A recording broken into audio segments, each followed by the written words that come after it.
नमस्कार, बहुत बहुत स्वागत है आपका। आप देख रहे हैं एबी न्यूज़ में आपका दोस्त जितेंद्र। प्रारंभ करेंगे आज के कार्यक्रम को, लेकिन पहले मुख्य समाचार। फडणवीस के हाथ में रिवॉल्वर, सुबह सुबह मुंबई में लग गए पोस्टर। हिजबुल्ला ने किया भीषण हमला, पहली बार तेल अवीव तक दागे मिसाइल। बकविल से निकला जाकिर नाइक का कनेक्शन, जेपीसी के सदस्य ने अमित शाह से कर दी शिकायत। अमेरिका की जीत में छाए 5 इंडियन, 2 बैटर्स ने शतक ठोके तो सौरभ ने झटके 3 विकेट। तिरुपति बालाजी मंदिर के प्रसाद मामले से जुड़ी बड़ी खबर, घी सप्लाई करने वाले के खिलाफ एफआईआर। दुकान पर नाम योगी वाला फैसला कांग्रेस सरकार भी करेगी हिमाचल में लागू। आईआईटी में नहीं हो पाया मजदूर बेटे का एडमिशन तो सीजेआई ने दिखाई उम्मीद। सोशल मीडिया ट्रोल्स पर मनु भास्कर ने कहा, यह मेरी खूबसूरत यात्रा को शेयर करने का मेरा तरीका। चलती कार में सेक्स रैकेट, एक्सप्रेस वे पर रात में दौड़ती गाड़ी में ऐसे हाल में थे 2 युवक और 1 युवती। वर्क प्रेशर या कुछ और, लखनऊ में 45 साल की एचडीएफसी महिला कर्मी की ऑफिस में मौत। भारत की संप्रभुता के खिलाफ बोला हमला, हाई कोर्ट जज की पाकिस्तान वाली टिप्पणी पर आज फिर बरसा सुप्रीम कोर्ट। अब समाचार विस्तार से। महाराष्ट्र की राजधानी मुंबई में सुबह सुबह कई जगह कुछ खास पोस्टर लगे दिखे। इन पोस्टर में महाराष्ट्र के डिप्टी सीएम और senior BJP leader Devendra Fadnavis के हाथ में रिवॉल्वर दिखाई दिया। इस पोस्टर में लगाने वाले का कोई नाम नहीं लिखा है। हालांकि इससे साफ है कि इसे बदलापुर कांड के आरोपी की पुलिस एनकाउंटर में मौत का क्रेडिट देवेंद्र फडणवीस को दिया जा रहा है। फडणवीस राज्य के गृह मंत्री हैं और पुलिस विभाग उनके अधीन आती है। अक्षय शिंदे के एनकाउंटर पर विपक्षी दल कई बार सवाल खड़े कर रहे हैं।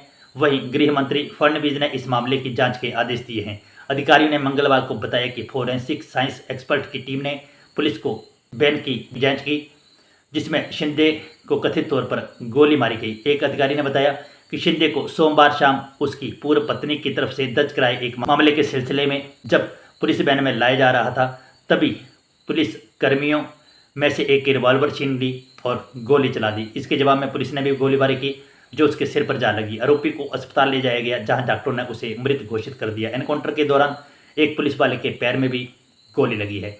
अगली खबर, पेजर धमाके के बाद हिजबुल्ला गुस्से में है। उसने इजरायली खुफिया एजेंसी मोसाद के मुख्यालय पर मिसाइलें दागने का दावा किया है। तेल अवीव में रात भर वार्निंग सायरन सुनाई दिए। कई रॉकेट एयर डिफेंस सिस्टम ने तबाह कर दिए। इस हमले से पहले पिछले सप्ताह लेबनान में पेजर धमाका हुआ था, जिसमें 1 दर्जन से अधिक लोग मारे गए थे और 1500 से अधिक घायल हुए थे। वहीं इसके अगले दिन वॉकी टॉकी में धमाका हुआ। टाइम्स ऑफ इजराइल की रिपोर्ट के मुताबिक हिजबुल्ला ने देश की राजधानी के पास मोसाद के मुख्यालय पर कादर एक बैलिस्टिक मिसाइल दागे। इजराइल ने 300 रॉकेट उत्तरी इजराइल में दागे। इससे पहले 1600 टारगेट पर इजराइल ने हमला किया था। अगली खबर, वक्फ संशोधन बिल पर संयुक्त संसदीय समिति को सुझाव के लिए 1 करोड़ से ज़्यादा ईमेल मिले हैं। वहीं जेपीसी को लिखित सुझाव भी मिले हैं। इसी बीच जेपीसी के वरिष्ठ सदस्य निशिकांत दुबे ने बुधवार को बड़ा दावा करते हुए इन सुझावों के पीछे अंतर्राष्ट्रीय साजिश की ओर इशारा करते हुए समिति के अध्यक्ष जगदम्बिका पाल को पत्र लिखा। बीजेपी सांसद निशिकांत दुबे ने इसे लेकर गृह मंत्रालय से भी जांच करवाने का अनुरोध किया। निशिकांत दुबे ने जगदम्बिका पाल को लिखे पत्र में आग्रह किया कि इन गंभीर चिंताओं के मद्देनजर जेपीसी को मिली सामग्रियों की जांच के लिए गृह मंत्रालय को अनुमति देनी चाहिए। वहीं एक रिपोर्ट के मुताबिक ईमेल प्रक्रियाओं के अलावा वक्फ संशोधन बिल पर 75,000 से ज़्यादा लिखित सुझाव और आपत्तियां भी मिली हैं। अगली खबर, अमेरिका का क्रिकेट वर्ल्ड कप में धमाकेदार प्रदर्शन जारी है। इस बार उसने यूएई 136 रन की धमाकेदार जीत दर्ज की। अमेरिका की जीत के हीरो भारतीय मूल के 5 खिलाड़ी रहे। इस मुकाबले में मिलिंद कुमार ने जहां 155 रन की पारी खेली तो सत्यजा रेड्डी मुकाबला ने 107 रन बनाए। इसके बाद सौरभ नेत्रवलकर ने 3 और जसदीप सिंह ने 2 विकेट झटके। अमेरिका यूएई के बीच मंगलवार को वनडे मैच खेला गया। यह मुकाबला ICC match cricket world league 2 का हिस्सा था। इस मैच में भारतीय मूल के 5 खिलाड़ियों ने कमाल का प्रदर्शन किया। मिलिंद कुमार और सत्यजा रेड्डी मुकाबला ने शतक बनाए तो समित पटेल ने 48 रन की पारी खेली। इन सब की बदौलत अमेरिका ने 4 विकेट पर 339 रन बनाए। अगली खबर, आंध्र प्रदेश के तिरुपति बालाजी मंदिर में भक्तों को दी जाने वाले प्रसादम में कथित रूप से मिलावट के मामले में तिरुपति देवस्थानम यानी टीटीडी बोर्ड के आधिकारिक रूप से पुलिस शिकायत दर्ज करी है।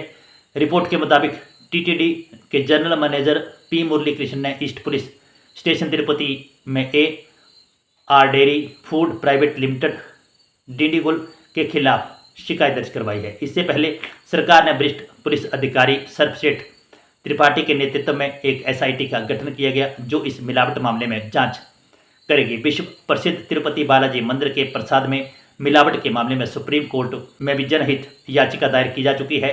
बीजेपी नेता सुब्रमण्यम स्वामी ने जनहित याचिका दायर की है। सुब्रमण्यम स्वामी ने मुख्यमंत्री चंद्रबाबू नायडू के द्वारा लगाए गए मिलावट के आरोपों की जांच कराने की मांग की थी। बता दें कि आंध्र प्रदेश के CM चंद्रबाबू नायडू ने हाल ही में NDA की विधायक दल की बैठक के दौरान तिरुपति बालाजी मंदिर के प्रसाद में पशु चर्बी की मिलावट का आरोप लगाया था। अगली खबर, उत्तर प्रदेश की योगी आदित्यनाथ सरकार की ओर से दुकानों पर नाम लिखने का जो आदेश जारी किया गया है वह हिमाचल प्रदेश की कांग्रेस सरकार को भी रास आ गया है। हिमाचल प्रदेश के मंत्री विक्रमादित्य सिंह ने कहा कि उनकी सरकार भी यह नियम बनाने का फैसला लिया है। हिमाचल प्रदेश के शहरी विकास मंत्री विक्रमादित्य सिंह ने यूपी सरकार के फैसले का जिक्र करते हुए कहा कि वह भी इसे पूरी मजबूती से लागू करेंगे। उन्होंने कहा कि लोगों की चिंताओं को ध्यान में रखकर ऐसा की जा रहा है। विक्रमादित्य सिंह ने बुधवार को मीडिया से बातचीत में कहा कि कल म्यूनिसिपल कॉरपोरेशन की बैठक की थी, उसमें फैसला लिया गया है। उन्होंने कहा कि जितने भी स्ट्रीट वेंडर्स हैं जो सामान बेच रहे हैं, खासकर जो खाने पीने का सामान बेच रहे हैं, कोई मोमोज बेच रहा है, कोई नूडल्स बेच रहा है, कोई अन्य प्रकार की खाद्य सामग्री बेच रहा है, इसे हाइजेनिक खाना बिकना चाहिए। उस पर हमको दोनों तरीके से एक्शन लेना चाहिए। हाइजेनिक खाना बिकना चाहिए, इसमें दुकानों सहित रेडी फड़ी वालों के लिए भी लागू किए गए हैं और आपको अपनी दुकान के आगे नाम और ID लागू करना होगा। हमें भी इसे पूरी मजबूती से लागू करने का फैसला किया है। जो भी दुकान चला रहा है, रेडी फड़ी चला रहा है, उसे अपना ID लगाना होगा। अगली खबर, एक मजदूर के बेटे ने IIT की एंट्रेंस परीक्षा पास कर ली, उसे सीट भी अलॉट होगी लेकिन एडमिशन की राह में गरीबी आ गई। मजदूर पिता फीस का इंतजाम नहीं कर सके।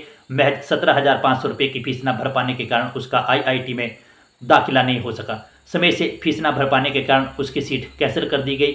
इस मामले में झारखंड के कानूनी सेवा प्राधिकरण में याचिका दाखिल की गई, लेकिन उसे यह कहकर याचिका पर कार्रवाई करने से इनकार कर दिया गया कि मामला उनके अधिकार क्षेत्र का नहीं है। अब सुप्रीम कोर्ट में यह मामला पहुंचा है। खबर के मुताबिक सुप्रीम कोर्ट में मंगलवार को इस मामले की सुनवाई हुई।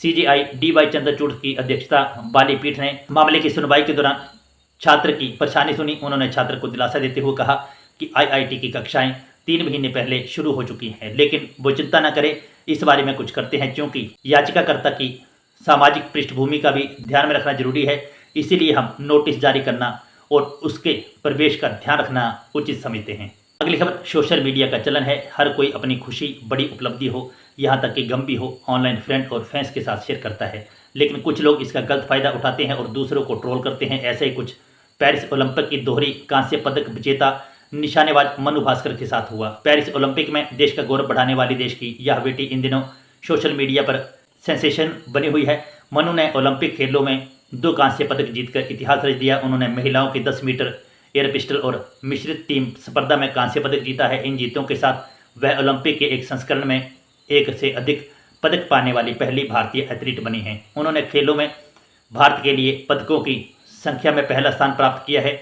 भारत को मिले 6 पदकों में से 2 पदक जीते हैं। हालांकि अपनी जीत के साथ भारत लौटी भास्कर को इंटरनेट ट्रोल्स की आलोचना का सामना करना पड़ा, जिसमें उन पर अपने पर बहुत अधिक दिखावा करने का आरोप लगाया गया। अगली खबर, उत्तर प्रदेश के अंबेडकर नगर में नेशनल हाईवे के बाद अब पूर्वांचल एक्सप्रेस पर चलती कार में देह व्यापार का मामला सामने आया है।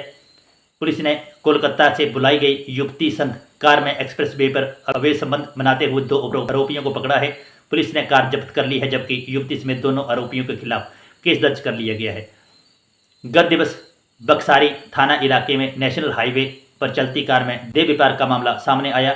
बेवाना पुलिस के अनुसार रसूलपुर दियरा के निकट रात 3 बजे एक कार को घेर कर रोका गया, तो उसमें सवार 2 युवक और एक युवती आपत्तिजनक स्थिति में मिले। महिला पुलिस के जरिए युवती के कपड़े व्यवस्थित करवाते हुए तीनों को हिरासत में लिया गया।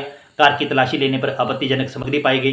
पूछताछ में युवती ने खुद को कोलकाता का निवासी बताया, जबकि दोनों युवकों की पहचान लखनऊ के खेड़ा आलमबाग निवासी दिलबाग सिंह व रामनगर आलमबाग निवासी अमनदीप सिंह के रूप में हुई है।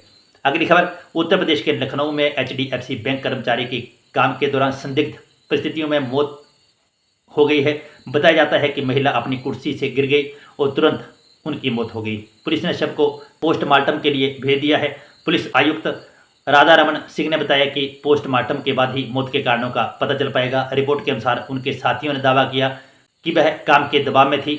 सपा प्रमुख अखिलेश यादव ने इस घटना को बेहद चिंताजनक बताया है। अखिलेश यादव ने एक्स पर इस खबर को शेयर करते हुए लिखा कि लखनऊ के में काम के दबाव और तनाव के चलते HDFC की एक महिला कर्मी ऑफिस में ही कुर्सी से गिरकर मृत्यु का समाचार बेहद चिंतनीय और विचारणीय है।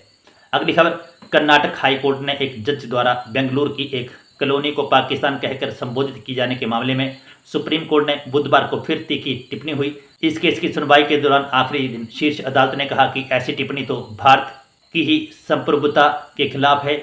जज ने मुस्लिम बाहुल गोरीपाल्या इलाके को पाकिस्तान कहकर संबोधित किया था। इसी पर 5 जजों की सुप्रीम कोर्ट की बेंच ने कहा कि कोई भी भारत के किसी भी हिस्से को पाकिस्तान नहीं कह सकता, यह तो भारत की संप्रभुता के ही खिलाफ है। बेंच ने कहा कि जजों को डिजिटल युग में बात करते हुए सावधानी बरतनी चाहिए। आज हर चीज़ की लाइव स्ट्रीमिंग होती है और उस पर लोग करीबी नज़र रखते हैं। चीफ जस्टिस DY चंद्रचूड़ की अगुवाई वाली बेंच ने justice Sanjeev Khanna, justice Bhushan R Gavai, justice Suryakant और जस्टिस ऋषिकेश राय शामिल थे। हालांकि अदालत ने हाईकोर्ट जज की ओर से कार्यवाही के दौरान माफ़ी मांगने पर भी संज्ञान लिया है। उन्होंने कहा है कि ऐसा करना न्याय के हित में था। इसके अलावा हाईकोर्ट के सम्मान के लिहाज से भी यह अहम है। इसके साथ ही अदालत ने मामले की सुनवाई समाप्त कर दी है, जिसका उससे स्वतः संज्ञान लिया गया था। तो बंधुओं, ये थे आज के कुछ अहम समाचार जो हमने आपके साथ साझा की। खबरें पसंद आई हो तो लाइक और शेयर करें। जो दोस्त हमारे साथ नहीं जुड़े हैं वे हमारे YouTube और Facebook पेज को लाइक और फॉलो भी करें। इन शब्दों के साथ फिलहाल के लिए बस इतना ही। बने रहे AV न्यूज़ के साथ। जय हिंद, जय भारत, जय हिमाचल।